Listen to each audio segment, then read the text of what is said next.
నమస్తే. Welcome to Andhra Prabha. నేను రఘునందన్.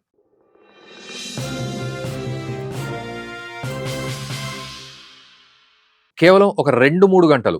కొంతమంది 2 గంటలు అంటారు. కొంతమంది 3 గంటలు. సరే 2 లేదా 3 గంటలు. కేవలం 2 లేదా 3 గంటల మాట, ముచ్చట, సిగ్నేచర్‌ల కోసం ఆ సిగ్నేచర్‌లు పెట్టడానికి మనకు United Arab Emirates president Sheikh Mohammed bin Zayed Al Nahyan ఆయన మన దేశానికొచ్చేసారు. సో గంటల గంటల ప్రయాణం చేసి, వచ్చి 2 గంటలు ఇక్కడుండి, మళ్ళీ గంటల గంటల ప్రయాణం చేసి ఆయన అక్కడికెళ్ళిపోయారు. Sheikh Mohammed bin Zayed Al Nahyan. ఆయన అక్కడ ప్రెసిడెంట్ అనమాట. సో ఆయన ఒక గొప్ప వ్యక్తి అక్కడ. ఆయనతో పాటు అక్కడ మిగతా ఇద్దరు గూడా వచ్చారు. డిప్యూటీ ప్రైమ్ మినిస్టర్ పాటు దుబాయ్ క్రౌన్ ప్రిన్స్ అతను గూడా వచ్చారు. మొత్తం ముగ్గురైతే ఎలెక్టెడ్ పీపుల్ వీళ్ళంతా గూడా గొప్పవాళ్ళు.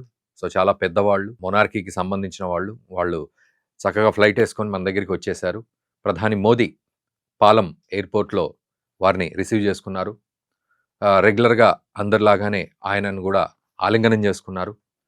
మోదీ తాను ట్విట్టర్‌లో పోస్ట్ గూడా పెట్టారు. మై బ్రదర్ నేను వెళ్తున్నాను. నా బ్రదర్ జాయద్ అల్ నహ్యాన్‌ని రిసీవ్ చేసుకోవడానికి. మై బ్రదర్ ఆయన ఇంతకుముందు గూడా అట్లాగే అన్నారు. వేరే దేశంలో గూడా ఆయన్ని మై బ్రదర్ అని జెప్పి. సో అక్కడికి వెళ్ళినప్పుడు.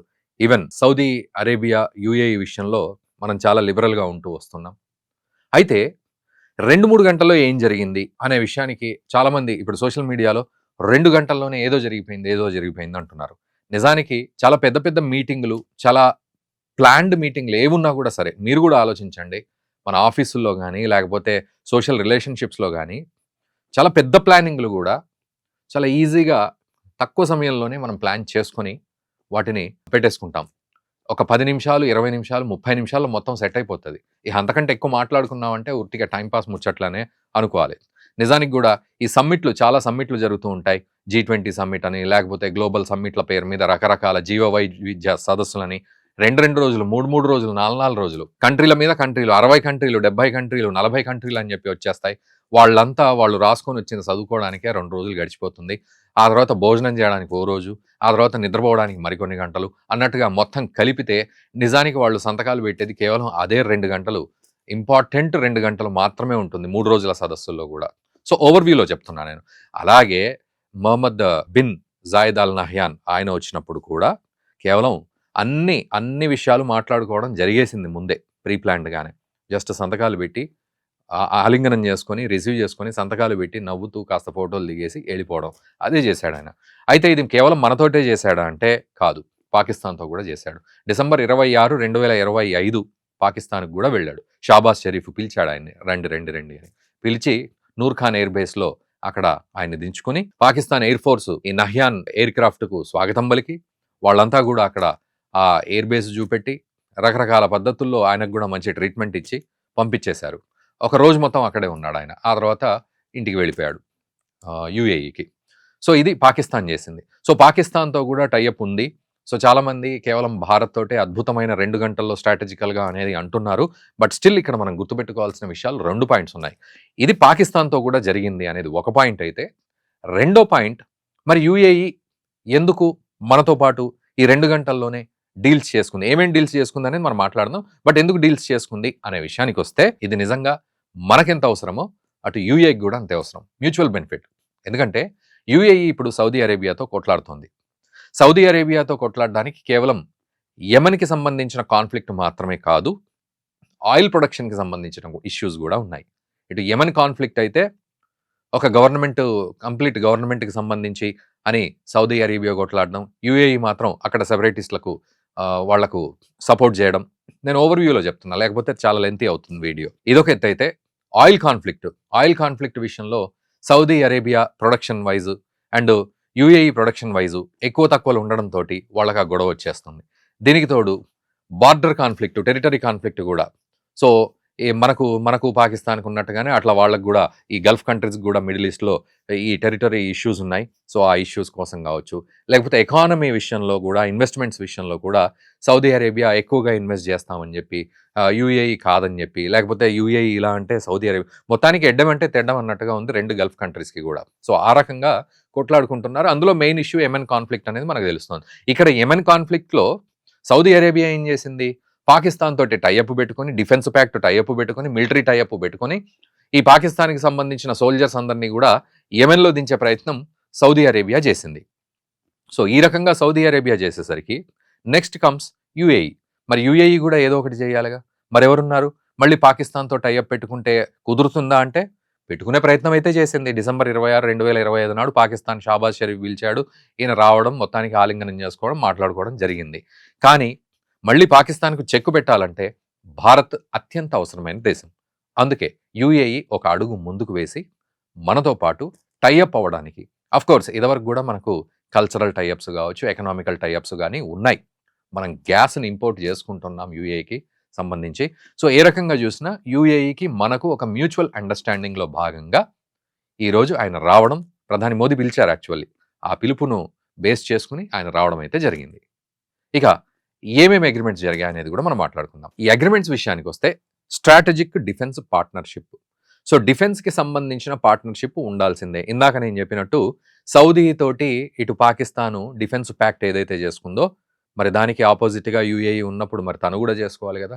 సో, అది మన భారత్‌తో చేసుకోవడం అయితే జరిగింది. ఇదొక పాయింట్.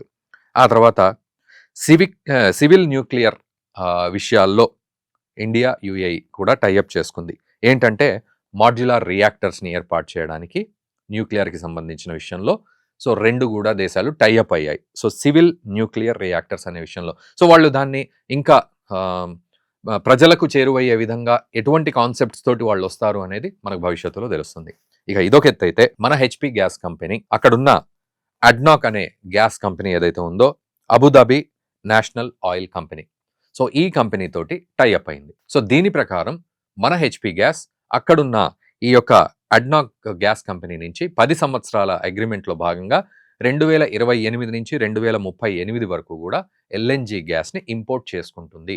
సో, ఈ 10 సంవత్సరాల డీల్ మీద కూడా సంతకం పెట్టడం జరిగింది. ఇక దీంతో పాటు ఆర్టిఫిషియల్ ఇంటెలిజెన్స్ విషయంలో 2 దేశాలు కోఆపరేట్ చేసుకుంటాయి. అందులో యూఏఈ మనకింకా ఎక్కువగా కోఆపరేట్ చేసే విధంగా మనకు సహాయం చేసే ప్రయత్నం చేస్తుంది యూఏఈ.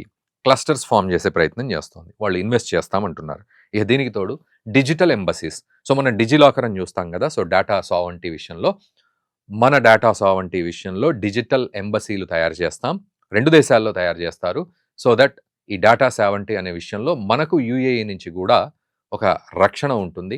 అండ్ మన తరఫు నుంచి కూడా యూఏఈకి పరస్పర సహకారం కూడా ఉంటుంది ఈ డిజిటల్ ఎంబసీస్‌లో భాగంగా.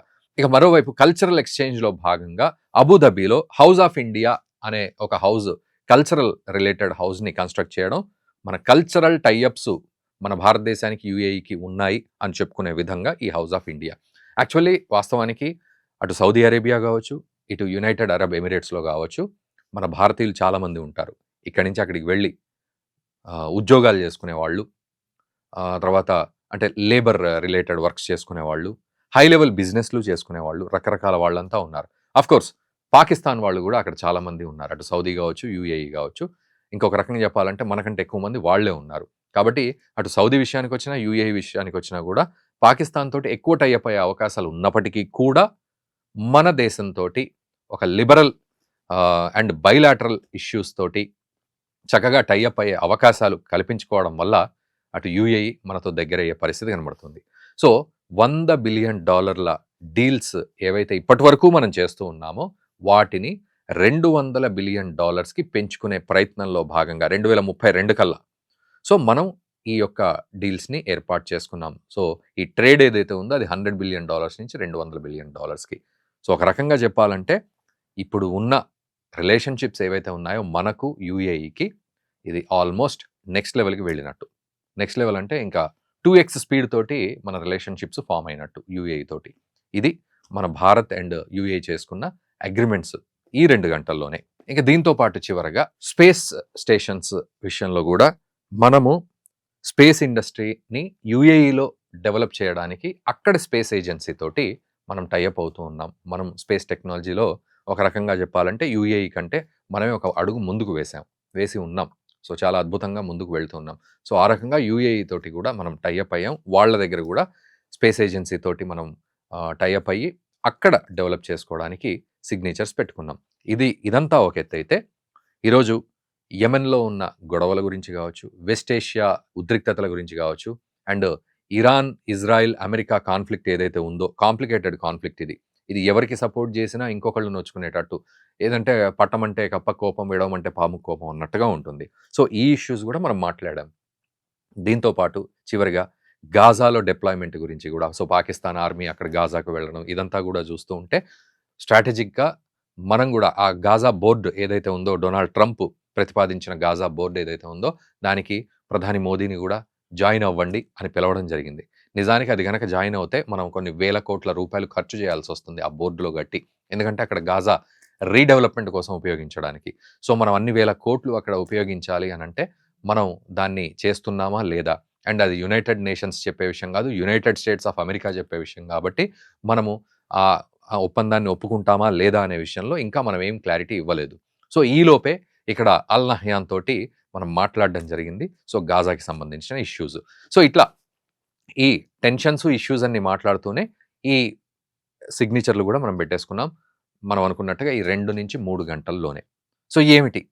ఈ యూఏఈ అంటే యునైటెడ్ అరబ్ ఎమిరేట్స్‌కి సంబంధించి అల్ నహ్యాన్ మన దగ్గరికి రావడం అండ్ ప్రధాని మోదీ దీన్ని హ్యాండిల్ చేయడం గూడా మన దేశానికి ముఖ్యంగా యూఏఈకి గూడా ఎలాంటి పరస్పర అద్భుతమైన ప్రయోజనాలు చేకూరుతాయనేది మీరు ఖచ్చితంగా మీకు తెలిసుంటే ఖచ్చితంగా కామెంట్ చేయండి. అండ్ దయచేసి ఈ వీడియోని మన మిత్రులకు గూడా షేర్ చేయండి. వాళ్ళు ఇక్కడున్నా, సౌదీలో ఉన్నా, యూఏఈలో ఉన్నా. సో, వాళ్ళకి తప్పకుండా షేర్ చేయండి. Thank you very much.